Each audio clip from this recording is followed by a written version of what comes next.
શાંતિ રાખો, કોઈ બોલતો નહીં. ખૂબ ભરાયેલો છે, બધું સાચું છે, પણ મેં આજ મારા જીવનમાં પહેલી વાર નવા સૂત્રો હજુ 1 મિનિટ આપણે બહેનોને કહીએ કે જે સૂત્રો બોલતા નહીં, હજુ 1 મિનિટ બોલે.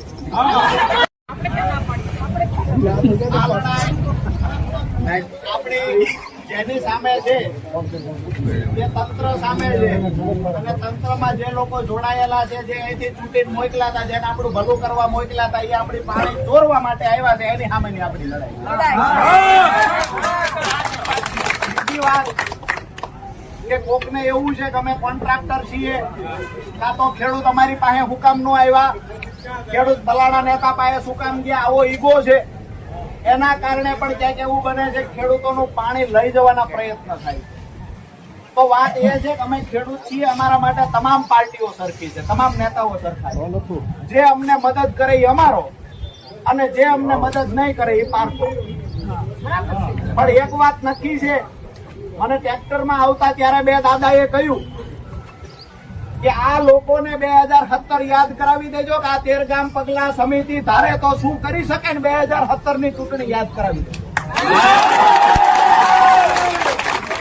અને હવે પછી આજે જે સમિતિએ નિર્ણય લીધો છે એ મુજબ આ લડાઈ માત્ર રાજુલા જાફરાબાદ પૂરતી નથી. આ એક વિધાનસભામાં આ લડાઈ નથી રહેવાની. 5 દિવસનું તંત્રને અલ્ટિમેટમ આપ્યું છે. 5 દિવસમાં નિર્ણય લઈ લે. અહીંયા આઈબી ના મિત્રો પણ હશે. સ્પષ્ટતા કરીએ છીએ કે 5 દિવસનું અલ્ટિમેટમ આપ્યું છે. ખેડૂતોની માંગણી સ્વીકારી લે, ખેડૂત હિતમાં નિર્ણય લેવામાં આવે. અગર નિર્ણય લેવામાં નહીં આવે ખેડૂત હિતમાં, તો 5 દિવસ પછી 2 મુદ્દાનો કાર્યક્રમ થશે. એક દરેક ગામમાં ભાજપના નેતાઓની પ્રવેશબંધીના બેનર લાગશે, અને જો નેતા આવશે તો વિરોધ થશે. બીજો મહત્વનો મુદ્દો કે આ લડાઈને આખા સૌરાષ્ટ્રમાં હવે લઈ જવામાં આવશે. જ્યાં જ્યાં ચૂંટણી હશે ત્યાં તાતરવડી ડેમ 1 માં જે ખેડૂતોનું પાણી બળજબરી પૂર્વક જે સરકારના ચૂંટાયેલા નેતા લઈ જવાના પ્રયત્ન કરે છે, અને સરકાર મૂંગી થઈને બેઠી છે, તો એ સરકાર 5 દિવસમાં સમજી જાય. અગર નહીં સમજે તો જ્યાં જ્યાં ચૂંટણી આવશે ત્યાં રાજુલાના ખેડૂતો ભાજપનો વિરોધ કરવા માટે છે. અહીંયાથી આપણે ગુજરાતના તમામ ખેડૂતોને વિનંતી કરીએ છીએ કે 5 દિવસમાં અમારી માંગણી સ્વીકારે તો ઠીક છે. જો અમારી માંગણી નહીં સ્વીકારે તો રાજ્યવ્યાપી આંદોલનનો પણ મેસેજ આપશું. દરેક જિલ્લામાં રાજુલાના અહીંયા જે ખેડૂતો પીડાયા છે, આ ખેડૂતો માતાઓ, બહેનો અને ખેડૂતોના પડઘા દરેક જિલ્લામાં પાડવામાં આવે. તમે યાદ રાખજો, જે દિલીપભાઈએ વાત કરી એ વાતને હું આગળ પણ ધપાવું છું. અને અહીંયા મંચ પર ઉભા થયા પહેલા કીધું છે ને એ દિવસે કીધું છે કે રાજકીય વાત કરવા માટે રાજુ કરપડા આવ્યો નથી. મારી પાર્ટીની કે મારી રાજકીય નેતાગીરીની વાત કરવી હોય તો ચૂંટણીઓમાં કરશું. આજે ખેડૂતોની લડાઈમાં સહભાગી થવા આવ્યો છું, અને જે પાર્ટીના નેતાઓને ખેડૂતોના મત જોઈતા હોય એ આ લડાઈમાં સહભાગી થવા આવે. આ દાદા બોલવા ગયા એટલે એમને બોલતા બંધ કરી દેવામાં આવ્યા પ્રશાસન દ્વારા. એટલે એમના મોઢે પટ્ટી બાંધી દીધી. એટલે પ્રશાસન, તંત્ર અને આ સરકાર ખેડૂત જયારે બોલવા જાય છે ને તો એને મૂંગા કરવાના પ્રયત્ન કરે છે ને એનું ઉત્તમ ઉદાહરણ પૂરું પાડવા માટે આ દાદાએ મોઢા પર પટ્ટી લગાવી છે. કહેવામાં આવે છે ખેડૂત પ્રધાન દેશ, કહેવામાં આવે છે કે અર્થવ્યવસ્થામાં મોટો એવો ફાળો ખેડૂતોનો છે. પણ આ જગતના બાપનું બિરુદ જેને મળ્યું છે એ જગતનો બાપ આજે પાણી માટે આઝાદીના 77 વર્ષ પછી ભીખ માંગે છે. શર્મિંદા થવું જોઈએ, સરકારે ડૂબી મરવું જોઈએ. જયારે બોલવા ગયા દિલીપભાઈ, જયદીપભાઈ જેવા આગેવાનોએ ખેડૂતોને આગળ આવીને કહ્યું કે ના બોલો આ પ્રશાસન સામે, તો પોલીસને આગળ કરીને બંદી બનાવીને સાવરકુંડલા સુધી લઈ જવામાં આવ્યા. એટલા માટે આજે આ બંદી બનાવ્યા છે દાદાને. આજે ગુજરાતના ખેડૂતોની શું હાલત છે આ દુનિયાને બતાવવા માંગીએ છીએ.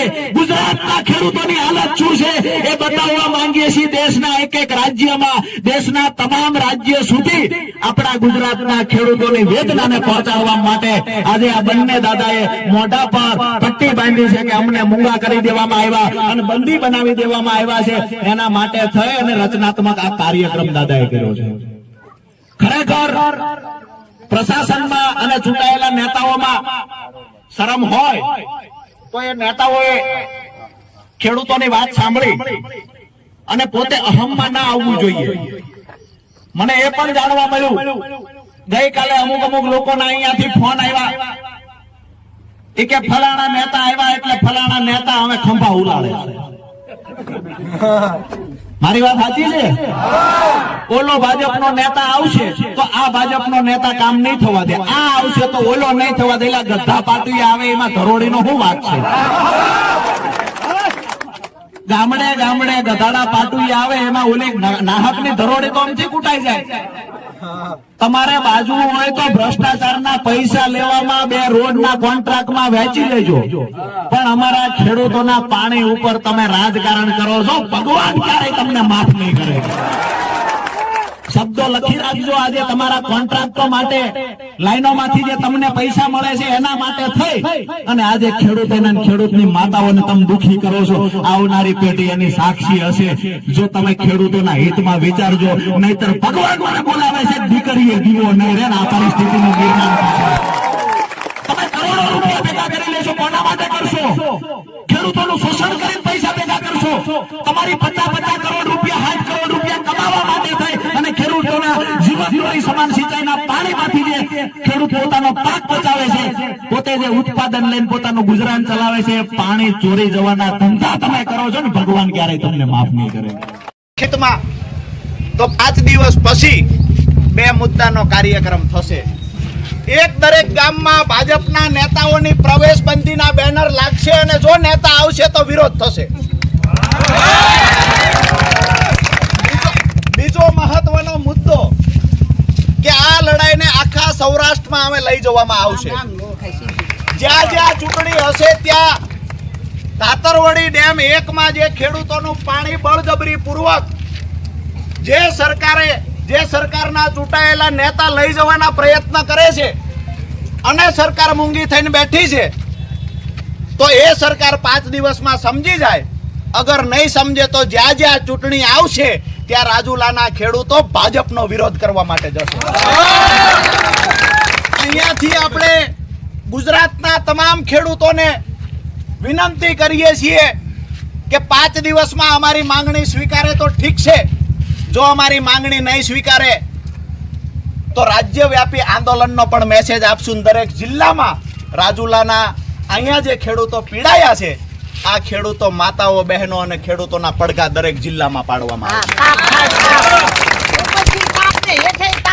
તમે પોલીસને આગળ કરી અને લાઈન નાખી દેશો એવું માની લ્યો છો. તે લાઈન નાખતા પહેલા, હજુ કામ પૂરું થયા પહેલા તમારા હાથે એવા કાળા કામ કરવા પડશે કે તમારો આત્મા પણ ના પાડશે. પોલીસ પ્રશાસનને વિનંતી કરીએ છીએ કે પાયલબેનનો ડાઘ હજી ધોવાણો નથી, નવો ખેડૂતનો ડાઘ ન લાગે ને એનું ધ્યાન રાખજો.